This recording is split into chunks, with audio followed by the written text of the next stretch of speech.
Hello everyone, আসসালামু আলাইকুম। আমি এখন আছি সাউথ আফ্রিকার একদম স্বর্গময় জায়গায়, টিচিকাম্মা ন্যাশনাল পার্ক। আজকে আপনাদেরকে নিয়ে ঘুরবো পাহাড়, সমুদ্র আর অ্যাডভেঞ্চারের ভরপুর এই জায়গাটা।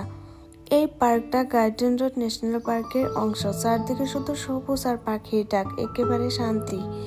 এখানকার ফ্রেশ বাতাস নিঃশ্বাসে যেন প্রাণ ফিরে আসে। এই যে সামনে সাসপেনশন ব্রিজ, এটা টিচিকাম্মার সবচেয়ে ফেমাস অ্যাট্রাকশন। এই ব্রিজটা টমস রিভারের উপর দিয়ে গেছে। এখানে শুধু ঘোরাঘুরি নয়, অ্যাডভেঞ্চারেরও অনেক সুযোগ আছে। কায়াকিং, স্নরকেলিং, এমনকি জিপলিনও করা যায়। টিচিকাম্মা শুধু একটি পার্ক নয়, এটি প্রকৃতির সঙ্গে এক গভীর সংযোগ। এখানে এলে বোঝা যায় প্রকৃতির শান্তি কাকে বলে।